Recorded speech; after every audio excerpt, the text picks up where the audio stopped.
사랑하는 성도 여러분, 지난 밤도 편히 쉬셨습니까? 어제 부활절은 의미 있게 보내셨는지요?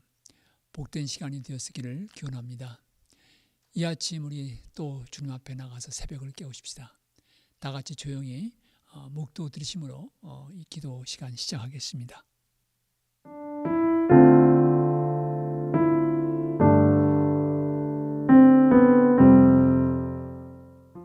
아멘. 이 아침 우리 함께 부르실 찬송은 찬송가 260장, 찬송가 260장입니다.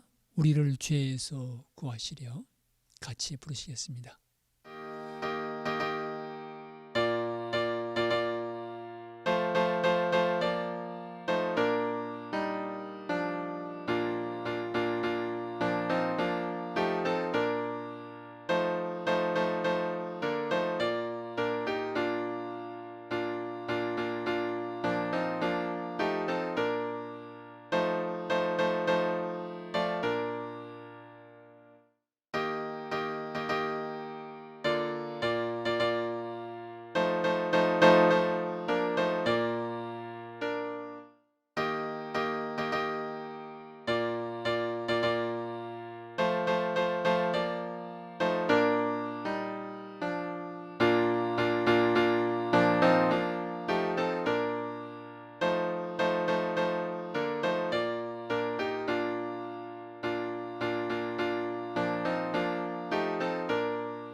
오늘 아침 우리에게 주시는 하나님의 말씀은 신명기 5장 1절부터 11절입니다. 신명기 5장 1절부터 11절에 있는 말씀 같이 봉독하십시다. 모세가 온 이스라엘을 불러 그들에게 이르되 이스라엘아, 오늘 내가 너희의 귀에 말하는 규례와 법도를 듣고 그것을 배우며 지켜 행하라. 우리 하나님 여호와께서 호렙산에서 우리와 언약을 세우셨나니 이 언약은 여호와께서 우리 조상들과 세우신 것이 아니요 오늘 여기 살아있는 우리 곧 우리와 세우신 것이라. 여호와께서 산의 불 가운데서 너희와 대면하여 말씀하시매 그때 너희가 불을 두려워 산에 오르지 못하므로 내가 여호와 너 중간에 서서 여호와의 말씀을 너희에게 전하였노라. 여호와께서 이르시되 나는 너를 애굽 땅 종되었던 집에서 인도하여 낸 네 하나님 여호와라. 나 외에는 다른 신들을 내게 두지 말지니라.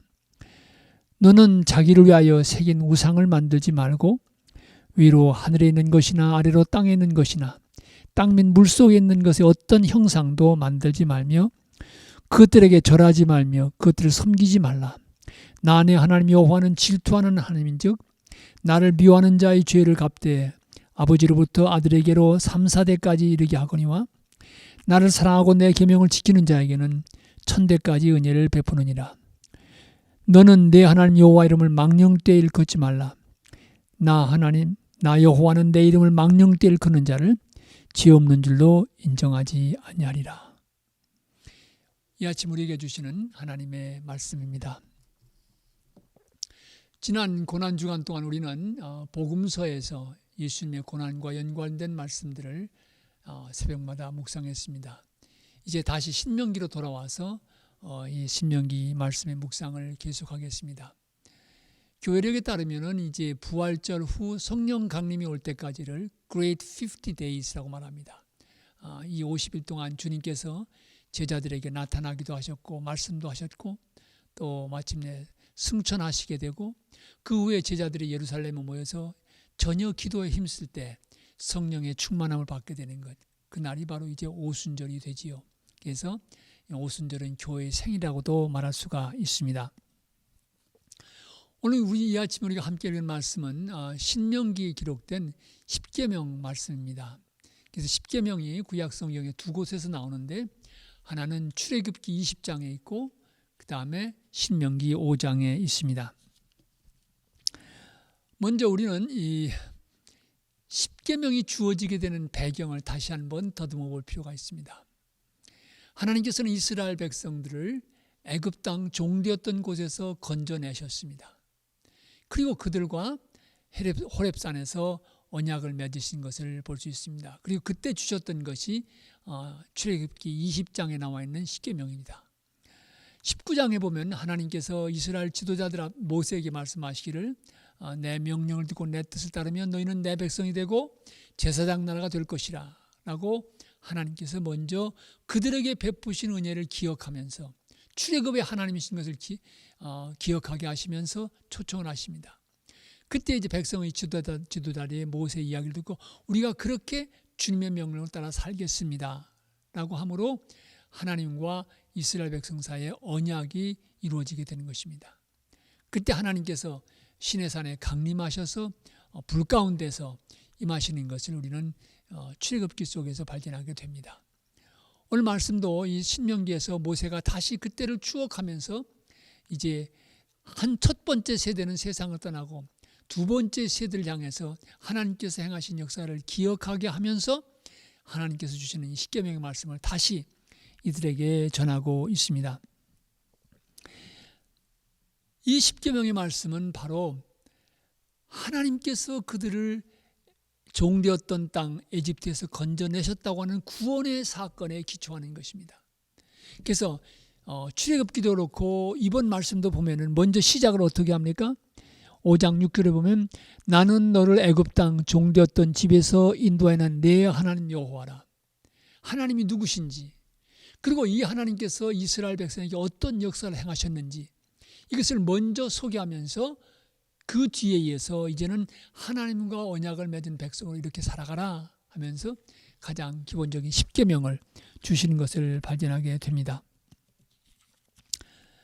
이 십계명을 지키며 살아가야 되는 중요한 원인은 바로 하나님께서 그 백성들을 종되었던 에집트에서 건져내신 구원의 사건 때문입니다. 구원의 사건에 근거해서 바로 이 계명을 그의 백성들에게 주시는 것입니다.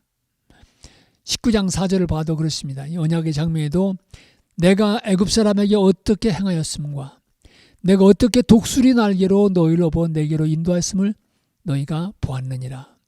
그러면서 하나님께서 행하신 구원의 역사를 먼저 기억하게 하고 그리고 그런 구원의 은총을 입은 백성이기 때문에 바로 하나님의 백성으로 이렇게 살아가라고 십계명을 주시는 것을 우리는 볼 수 있습니다. 십계명이 주어지게 되는 그 배경은 언제나 하나님의 구원의 사건이 먼저 전제되어지고 이 구원의 사건을 리마인드, 기억하게 하시고 그것 때문에 너희가 내 백성 되었기 때문에 이렇게 살라고 말씀하시는 것입니다.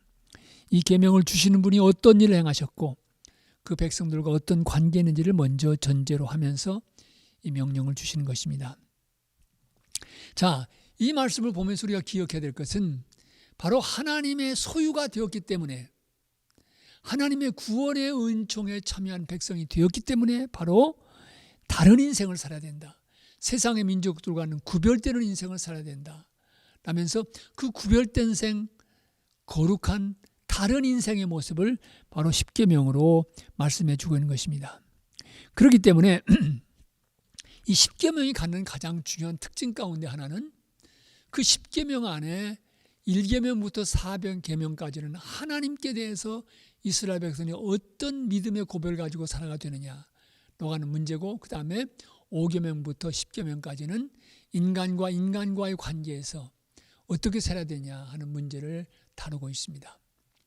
여러분, 이 고대 역사에서, 이 인간의 역사에서 이런 사회의 규범을 정리하기 위한 법들이 있었습니다. 대표적인 것이 하무라비 법전이라든지, 또 우리 한국의 역사에도 보면 고조선 시대에 8조 금법이라는 게 있었습니다. 그래서 이런 그 법, 사회를 바로 이끌어가기 위한 기본적인 규례, 법이 있었는데, 그 법이라고 하는 것은 대개가 인간과 인간과의 관계에 관한 법입니다. 그래서 예를 들면 살인하지 말아야 된다, 거짓말하지 말아야 된다, 도적질하지 말아야 된다, 이런 것들이 중요한 내용을 이루고 있는 것입니다. 그런데 이스라엘 백성이 받은 이 십계명의 가장 큰 특징은 바로 하나님께 대해서 어떻게 우리가 믿음 생활해야 되는 것이지, 그것이 십계명 안에 포함되어 있다고 하는 것입니다. 아마 인류 역사상 어떤 법도 그렇게 하나님께 대한 신앙의 고백이 포함되는 법은 없는 것으로 제가 알고 있습니다. 그래서 이 하나님께 대한 법이 포함되어 있다고 하는 말은 앞에서도 말씀드린 것처럼 이렇게 하나님을 섬기는 백성이기 때문에 5계명 이하에 주어지는 인간과 인간과의 관계의 법도 따라야 된다, 이렇게 우리가 이해할 수 있는 것입니다. 그런 면에서 이스라엘 민족의 10계명은 다른 민족이 갖고 있는 그런 도덕적인 법규라든지 이런 것과 크게 구분되는 독특함을 가지고 있다고 볼 수가 있습니다.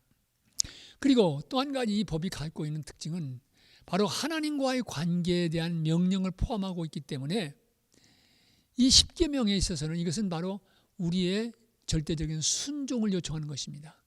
하나님께서 이스라엘 백성에게 말씀하실 때 도적질 안 하면 좋을 것이다, 안식일을 지키면 좋다, 안식일 지키는 것을 내가 강력히 추천한다, 이렇게 말씀하시는 게 아닙니다. 하라, 명령형으로 말씀하시는 것입니다. 안식일을 기억하여 거룩히 지켜라, 또 우상을 만들지 말아라, 명령형입니다. 이 계명이 명령형으로 주어졌다고 하는 말은 결국 이 명령을 받는 우리에게 요청되는 것은 바로 이 명령에 대한 순종입니다. 거기에 어떤 옵션이 있는 것이 아닙니다. 우리가 선택할 수 있는 여지가 없습니다. 하나님은 우리를 지으시고 우리를 건져내셨기 때문에 이렇게 살라라고 명령하고 계신 것입니다. 그러니까 이 명령에 대한 응답은 yes or no, 예 혹은 아니요, 둘 중에 하나이지 주님 생각해 보겠습니다, 제가 좋게 생각되면 지키겠습니다, 이런 게 아닙니다. 우리는 이 명령에 대한 주님의 요청은 순종이라고 하는 것을 기억할 필요가 있습니다. 그래서 다른 옵션이 있는 것이 아니다. 우리가 하나님의 백성이 되었다고 하면 우리에게 주어지는 계명은 명령으로 임한다라고 하는 것을 기억할 필요가 있습니다. 그래서 오늘 이 본문 속에는 1계명부터 3계명까지가 있습니다. 그래서 나 외에 다른 신을 내게 있게 하지 말라, 그리고 우상 만들지 말라는 말씀, 그리고 하나님의 이름을 망령되이 일컫지 말라라고 하는 말씀이 기록되어 있습니다. 특별히 하나님의 이름이란 말이 그것은 결국은 하나님의 존재를 말합니다. 성경에서 이름은 그 존재 자체를 말합니다. 그렇기 때문에 하나님의 이름을 망령되이 일컫지 말라는 말은 하나님을 만홀히 여기지 말아라. 특별히 하나님의 이름을 내걸고 맹세하는 일, 이런 것들에 대해서 성경은 강력히 경고하고 있는 것을 보게 됩니다. 우리도 이 시대를 살아가지만 이 십계명은 하나의 도덕적인 원칙으로, 믿음과 도덕적인 삶의 원칙으로 우리에게도 이어져 오고 있습니다. 여러분, 처음 교회에서 이 세례를 받는 준비를 할 때, 또 세례를 받고 나서 믿음의 삶을 살아갈 때 이 세 가지가 중요한 공부의 과제였습니다. 하나는 사도신경이고, 또 하나는 주기도문이고, 그 다음에 십계명이었습니다. 사도신경은 무엇을 믿는가라고 하는 신앙의 내용에 대한 문제입니다. 주기도문은 무엇을 기도할 것인가, 기도가 무엇인가에 대한 하나님과의 관계, 사귐, 기도의 문제입니다. 그러면 십계명은 무엇인가?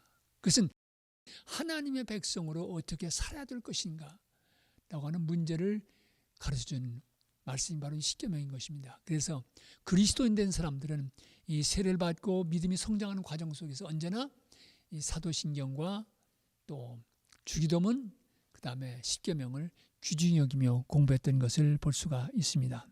그러기에 오늘 우리도 이제 주님이 부활하시고 나셔서 우리를 주님의 자녀로 삼아 주셨기 때문에 우리도 역시 하나님의 말씀에 따라 순종하는 삶을 살아가도록 부름받았습니다.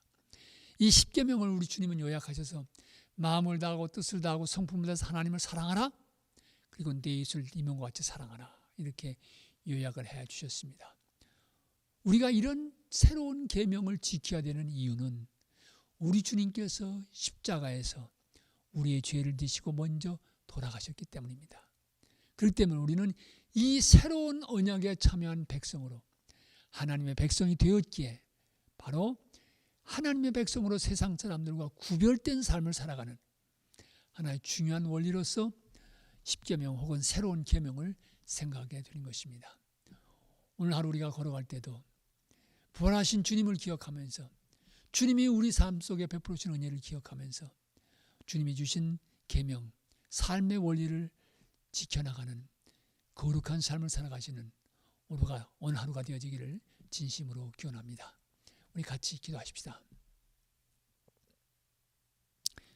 사랑의 주님, 하나님의 백성 되기에 부족하고 모자람이 많은 저희들이지만 주님께서 부르셔서 하나님의 자녀 삼아주시고 그리고 이 세상 속에서 구별된 거룩한 백성의 삶을 살라고 우리에게 십계명 또 새로운 계명을 주신 것을 감사합니다.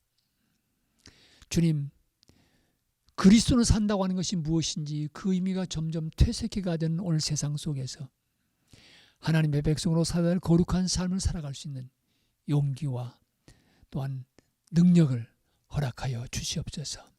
우리 힘만 가지고는 넘어질 수밖에 없사오니 주님 우리에게 긍휼을 베푸셔서 주님의 말씀 붙들고 거룩히 구별된 인생을 살아갈 수 있는 능력을 우리에게 더하여 주시옵소서. 시험을 이길 수 있는 용기를 주시고 주님 말씀 붙들고 오늘도 힘차게 걸어가게 하옵소서. 코로나 바이러스 말미암아서 우리의 삶의 질서가 흔들리는 이 어려움의 때 오늘 하루도 주님의 백성들, 우리 갈보리교에 속한 모든 사랑하는 성도들, 가정 또 이 새벽 묵상을 시청하는 모든 주님의 백성들 위해 주님 은총의 손길을 펴주시옵소서. 주님과 함께 걸어가는 복된 하루의 삶이 될 수 있도록 은혜 내려 주시옵소서. 예수 그리스도를 받들어 기도합니다. 아멘. 하늘에 계신 우리 아버지여, 이름이 거룩히 여김을 받으시오며 나라 임하옵시며 뜻이 하늘에서 이루어진 것 같이 땅에서도 이루어지이다. 오늘날 우리에게 일용할 양식을 주옵시고 우리가 우리에게 죄진 자를 사하여 준 것 같이 우리 죄를 사하여 주옵시고 우리를 시험에 들게 하지 마옵시고 다만 악에서 구하옵소서. 대개 나라와 권세와 영광이 아버지께 영원히 있사옵나이다. 아멘.